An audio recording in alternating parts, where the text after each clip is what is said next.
həqiqət sizin xaricinizdə deyil, beyninizin tam mərkəzində, o kiçik şam qozasının içində gizlənib.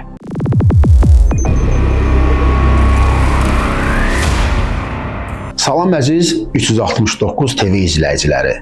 Bugün biz sizinlə bəşəriyyətin min illərdir axtardığı, lakin bəlkə də hər kəsin öz daxilində daşıdığı ən böyük sirrin qapısını aralayacağıq. Biz bədənimizi sadəcə ət və sümükdən ibarət bir qəfəs sanırıq.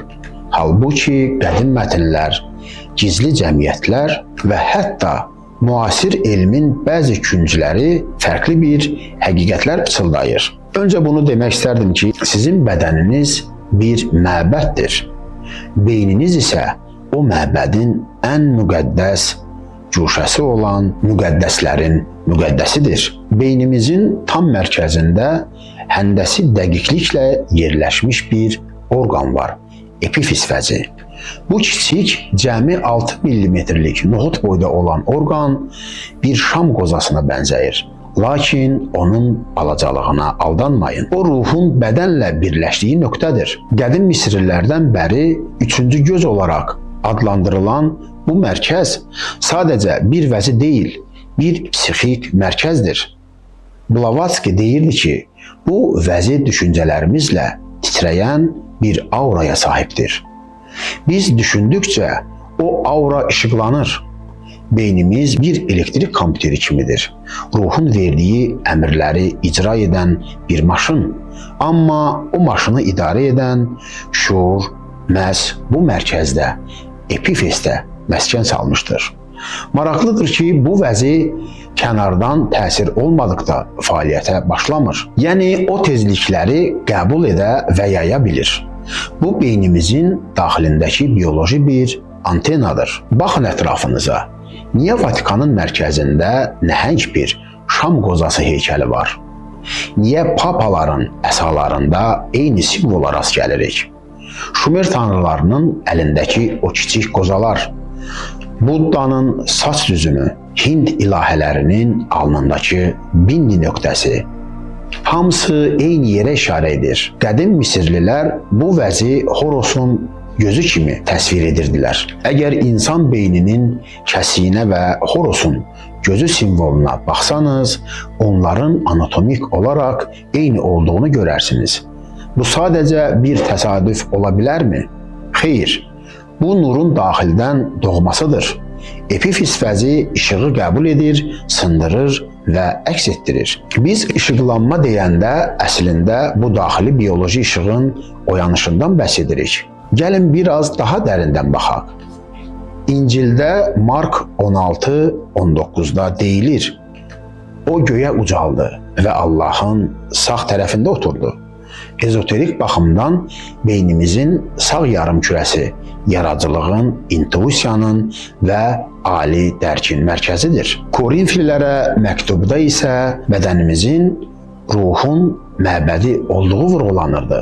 Bəs müqəddəs qədəh hardadır? Bir çoxları onu xaricdə axtarırlar. Lakin əslində qədəh bizim kəllə sümüyümüz və boynumuzdur. Walter Russell deyirdi, İnsan Tanrını anlamaq üçün özü Tanrı olmalıdır. Bu, insanın öz daxilindəki yaradıcı gücü kəşf etməsidir.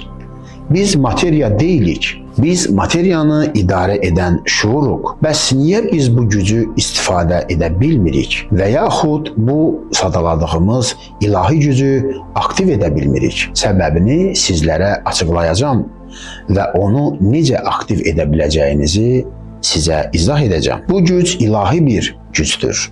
İstədiyiniz real və mücərrəd olan hər şeyi həyata keçirmək qabiliyyətinə malikdir. Başqa boyutlara, digər sivilizasiyalara keçə bilərsiniz bu gücün vasitəsilə və istədiyiniz materiyanı yenidən yarada bilərsiniz. Bu imkanlar hər birimizin daxilində gizli saxlıdır. Ancaq bizlərin çoxu onun aktivləşdirməyin yolunu bilmirik.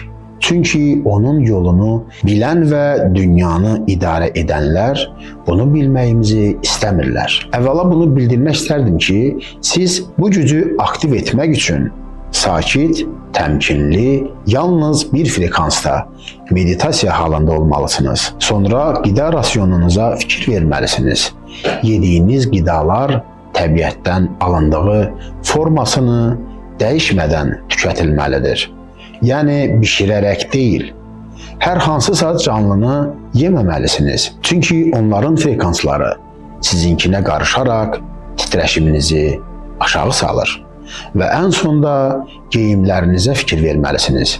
Geyimlərinizin təbiətdən alınan məhsullar formasında olmalıdır. Kətan, lifli parçalar, ipək və s. kimi məhsullardan geyimlərinizdə istifadə etməlisiniz. Ayaqqabılarınızın altındakı rezin sizin enerjinizin və köhnəlmiş məlumatlarınızın yenilənməsinə icazə vermir. Yaradan sizi hər gün yeniləmək üçün yeni məlumatlar göndərir. Ancaq biz insanlar onu qəbul edə bilmirik. Çünki bizi təbiətin özündən kənarda saxlayan, aramızda sərhəd olan geyim qaydaları, qida qaydalarımız buna sərt şəkildə mane olurlar. Bu proseslərə nəzarət etdikdən sonra sizin üçüncü gözünüz aktivləşəcək. Üçüncü gözü aktivləşdirmək üçün mütəmadi olaraq meditasiya olunmalıdır. Yalın ayaqla torpaqda gəzişməlisiniz. Qoy torpaq sizin mənfi enerji və köhnəlmiş, lüzumsuz bilgilərinizi sizdən alaraq yenilərini günəş vasitəsilə göndərsin. Günəşə açıq gözlə baxmağınız sizin epifez vəzinizi qıcıqlandıraraq bəsirət gözünüzün, yəni üçüncü gözünüzün tez aktiv olunmasını təmin edəcəkdir. Ağacları niyyət edərək qucaqlayın və bütün istəklərinizi təsvir edə-edə fikrinizdə olmuş kimi canlandırın. Qidalanmalarınızda təbii məhsullara üstünlük verin. Sinirli, kəskin, kobud davranışlardan qaçaraq bədəninizi və titreşimlərinizi eyni dalğada, yəni eyni frekansda saxlayın ki, ilahi şuur, yəni Allah sizin dalğanı tam dinləyə bilsin. Bu mənim fikirlərim deyil, əsrlərdir yaradılışın əsl sirləridir. Ruh və materiya arasındakı tarazlığı bərpa etdiyiniz an reallığın pərdəsi aralanacaqdır. Əziz dostlar, siz sadəcə bu kainatın bir hissəsi deyilsiniz. Siz kainatın özünün bir insanda təzahürüsünüz. Daxilinizdəki məbədi qoruyun, işığınızı söndürməyin.